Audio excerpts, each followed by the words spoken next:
Sahabat pengusaha, berjumpa lagi di acara Titik Nol, membongkar jejak owner bersama saya Yusja Yusman dan teman saya Om Eri. dalam Titik Nol. Oke, pada kesempatan kali ini sudah ada bintang pengusaha kita, Kang Deden Siswanto sebagai fashion designer. Beliau asli orang Bandung. Dan banyak sekali kegiatan-kegiatan atau kiprah yang sudah beliau lakukan mulai dari titik nol, dan saat ini beliau sebagai member of Indonesian Fashion Chamber, kemudian sebagai founder of Islamic Fashion Institute ya, yang menggagas tentang fashion muslim, kemudian melakukan juga berbagai education untuk industri fashion berupa workshop dan lain sebagainya. Nanti untuk lebih jelasnya kita akan membongkar nih bagaimana titik nol Kang Deden sehingga sampai saat ini. Oke Kang Eri, kita bongkar saja Kang Eri. Ya, terima kasih Om Yus. Assalamualaikum. Waalaikumsalam. Kang Densis. Kang Densis. Iya. Assalamualaikum Kang. Om Yus, Ya. ini Kang Densis ini teman saya semasa kecil dulu. Ya kita sering main bareng. Luar biasa. Waktu Teman kecil. SD. Teman Teman SD. ya. Tetangga. Tetangga.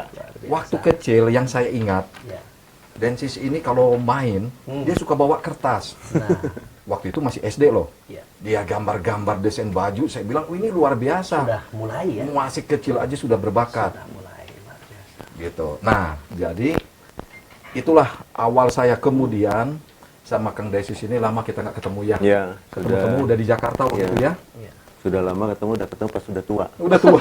Sudah senior. Puluhan tahun kita nggak ketemu ya. Nah, ternyata setelah ketemu gitu, Iya, iya. Kang Desis ini sudah berbeda. Iya. Bukan lagi Densis yang dulu, yang masih kecil, Iya. yang suka gambar-gambar oret-oretan.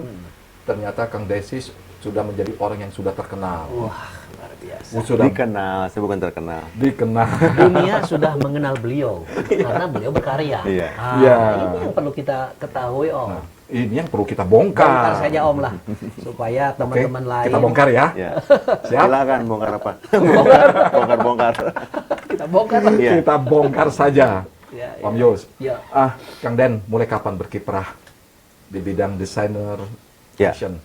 Jadi terima kasih nih udah pada kesempatan ini kita bisa Iya. ngobrol ya di pagi hari ini. Alhamdulillah sehat semua juga.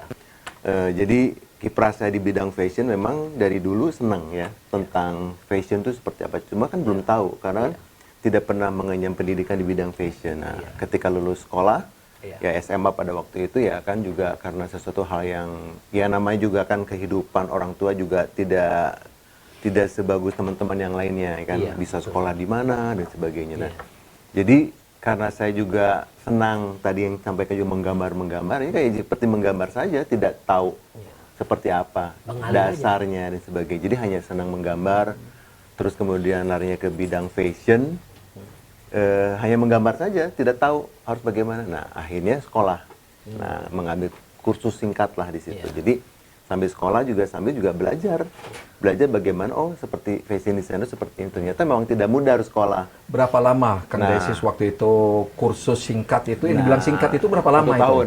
1 tahun ya.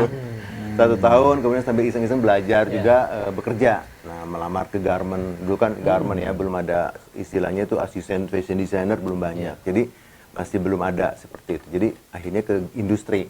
Ya. Jadi belajar belajar garment industri di Ya. situ, belajar kiprah produksi dan sebagainya. Jadi memang lain apa yang dipelajari dengan apa yang dilakukan di tempat kerja.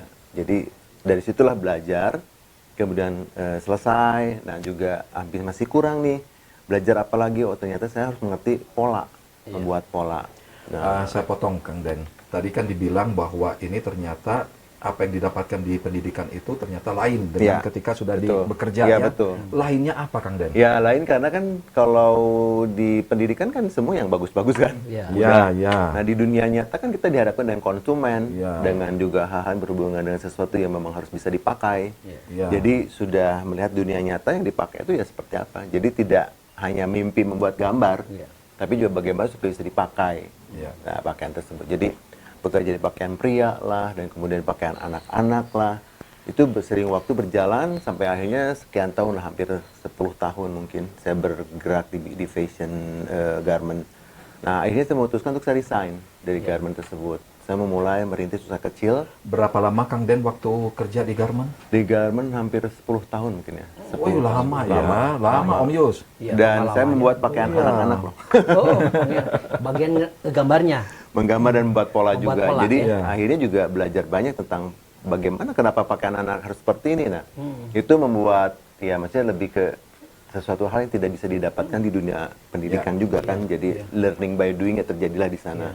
Jadi dari pengalaman, nah kan basic pekerjaan kan kurang lebih seperti ya. Kita etos kan bekerja. Jadinya mendirikan perusahaan sendiri tidak mudah juga, terseok-seok juga. Nah, Setelah resign, Kang Deden ngapain waktu itu? nothing to do. Karena bingung. Karena ternyata tidak semudah yang dibayangkan juga membuat usaha sendiri itu. Ya. Mau kemana bingung. Ya mencari pegawai juga tidak mudah, perlu modal juga. Berarti waktu resign belum ada Belum, kerjaan. belum ada kerjaan. Dan kesulitannya adalah kita saya dihadapkan, saya harus ada cicilan rumah. Wah.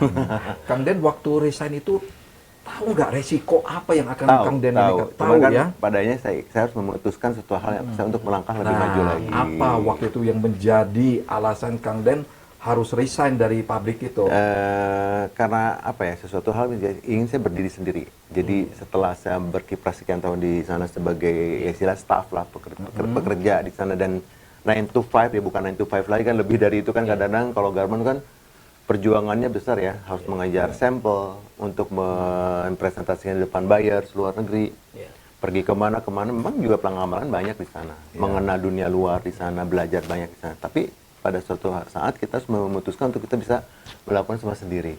Walaupun berat ya, karena di satu sisi juga penghasilan juga pada waktu itu harus memenuhi untuk saya bisa memenuhi kepentingan saya dalam saya mempunyai kebutuhan sendiri, dalam arti harus punya rumah sendiri. Nah, dulu kan begitu kan, masih idealis kan. Nah, itu susah sekali. Nah, dari sanalah saya belajar banyak, saya belajar mulai menjadi pengajar, gitu kan.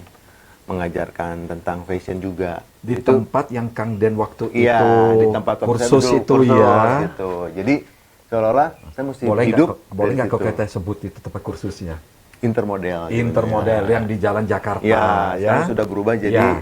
di Kejaksaan ya. Ya, betul. Nah, intermodel ini masih ada saat ini, cuman sudah tidak terlalu tidak terlalu aktif mungkin untuk untuk di fashionnya seperti itu. Jadi masih ada, alhamdulillah juga. Nah, masih berhubungan baik juga dengan foundernya juga. Ya, Ibu Bapak Han dan Iya, Elizabeth Ibu ya waktu itu ya, Ibu Elizabeth ya. Sekarang Bu Elizabeth yang Ya. pegang seperti Ya. itu. Jadi itu terjadi ya seperti itu, karena komunikasi yang baik, ada kesempatan ya, ada penghasilan yang bisa saya pakai juga untuk mulai berkiprah di fashion sendiri. Nah, kemudian juga kakak saya juga membantu. Betulan kakak saya itu temannya abang ini.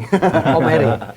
Rita ini membantu, coba bikin apa gitu kan. Tapi juga tidak mudah juga mengasih modal sebagainya gitu. Jadi itu sulit untuk dilakukan karena belum tahu pangsa pasar yang jelas, belum belajar bisnis, belum belajar ya dulu belajar juga beda. Saat itu cara belum ada berpikirnya. medsos lagi ya. Belum, jauh banget. Kang Den, Jangankan itu, email aja belum ada. Kang Den berapa waktu itu modal awal Kang Den waktu mulai merintis usaha? Jadi kakak saya memberikan mesin, jahit dan sebagainya, cuman tidak terjadi. Dan mati ya saya juga masih bingung dan juga tidak tahu harus bagaimana, apa yang mesti saya lakukan. Akhirnya ibu saya memberikan modal Rp500.000. Rp500.000 tahun berapa? Tahun berapa ini 500.000? 1997. Menurut Kang Den 500.000 itu sudah besar atau kecil waktu Sudah, itu? karena kan belum krismon. Belum Krismon. Ya, kemudian berapa bulan kemudian Iya, terjadilah Krismon. setelah 1 tahun itu udah 98 Iya. ya. Mungkin 96 lah, mungkin dekat 96. Karena dari 500.000 itu saya bisa membuat show kecil. Waktu itu dipakai apa 900.000? Membuat baju. 500.000 ini Membuat baju, beli bahan. Beli bahan. Kemudian ada yang mengajak, ayo katanya kita show di depan ibu-ibu. Kemudian di Polda Jabar. Nah, di situ. Nah, dari situ mulai mungkin terlihat bahwa kiprah itu dari situ. Jadi Kang Den bisa memulai. jahit. Kan ada penjahit. Ada penjahit, bukan Kang Den ya, yang ini cuma kan mendesain, harus mempola. tetap juga kan kita mengerti, tapi juga harus ada yang bantu. Iya. Nah, tidak mungkin semua sendiri. Itu dibantu. bergaji mereka. Ya, Digaji. sudah berbayar dan juga mulai membuat itu. Sampai hari ini ada yang masih kerja di sini. Nah, Wah, luar dari tahun biasa, 97 itu. Jadi Ya. hal itu terjadi dan juga menjadikan sebuah fashion show 500.000 loh. Iya. Ada berapa baju gitu loh. Lumayan, ada mungkin ada 12 baju. Laku waktu itu. Ya, sebenarnya laku beberapa saja, tapi sisanya orang membuat baju ke saya. Iya. Oh, langsung. Jadi dapat project lah, pesanan ada ya. project paduan suara lah, apa dan sebagainya. Terus mungkin pada waktu itu kan mungkin masih konsumtif ya, ibu-ibu yang belum kena krismon, belum kena apapun itu, jadi orang masih membuat baju. Jadi dari situlah kehidupan dimulai, membuat desain-desain selama 3 tahun di situ. Jadi kehidupan terjadi dan juga diperbaiki dengan penghasilan yang saya juga kumpulkan. Akhirnya ya punya banyak pegawai juga, jadi juga terus rutin. Ya. Nah, baru tahun 2000 masuk organisasi. Nah, dulu penjahit ketika sebelum punya karya, Iya. kita mesti disebut penjahit, walaupun sudah sekolah fashion designer. Nah, begitu punya karya, mengikuti fashion show, masuk asosiasi, barulah kita diakui sebagai fashion designer. Nah, dari situlah mulai kiprah. Mimpi Dunia Kang Den fashion. waktu awal sekali membuat usaha, apa sih mimpinya Kang Den? Mimpinya ya buat bertahan hidup ya. Hanya sekedar ingin Ah, bertahan iya, hidup? karena jujur karena kita tidak ada income lain-lain lagi selain itu. Belum menggali. Nggak ya. terbayang gitu, ingin punya garment, belum. ingin jadi orang terkenal gitu, Belum. enggak Hanya ya? untuk bertahan hidup, untuk bisa menghidupi. Saat itu Jadi- udah menikah ya? Belum. Belum. Oh, belum. Masih muda lah.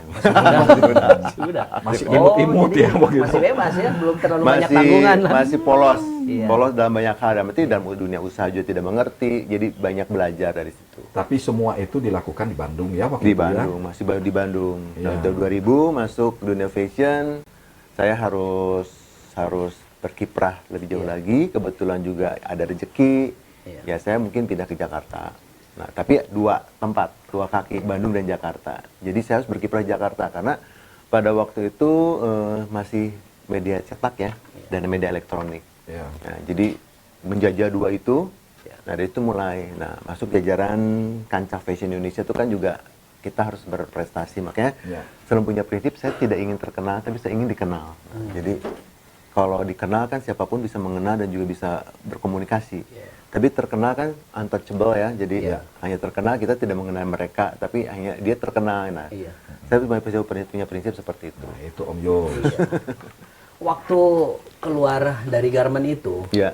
kan pastilah ada yang tidak setuju di keluarga atau teman, kenapa sih keluar gitu. Iya. Itu menghadapi itu Nah, gimana itu? betul. Ya, Biasanya mah kan kalau keluarga inginnya betul. aman ya. Selalu Iya. kan biasa kan masih Iya. orang tua ya, karena saya Iya. belum menikah pada waktu itu, belum berkeluarga, jadi pasti dari keluarga pada orang tua yang kenapa. Dan tapi kan saya menyampaikan bahwa saya ingin berkembang. Iya. Ya walaupun dengan segala resiko, walaupun mungkin sudah settle ya gaji sekian, Iya. terus Iya, punya itu. fasilitas. Pasti itu. Pasti kan karena memang pada waktu itu cukup. Iya. Cuma kan suatu hal juga perbedaan prinsip mungkin pada waktu itu dengan perusahaan. Nah, jadi itulah yang membuat saya jadi mulai memberanikan diri walaupun memang sulit. Medannya kan belum tahu ya. Iya. Dunia usaha pada waktu itu kan juga belum mengenal tentang medan usaha seperti itu. Ya, saat- Masih sebagai seniman ya, Iya. bekerja, mendapatkan gaji ya, hanya begitu kan. Kepala saya seniman banget, otak saya tuh seniman banget, bukan pebisnis seperti itu. Iya. Tuh, kita tunda nanti Kita di tunda sesi dulu kedua di ya. segmen kedua, tetap di titik nol akan kita obrak-abrik, kita bongkar ya bagaimana Kang Deden Orang menyikapi- hebat ini, orang hebat. Ya, orang hebat ini kita akan bongkar bagaimana manajemen hati. Akan segmen yang selanjutnya. Tetap di titik nol.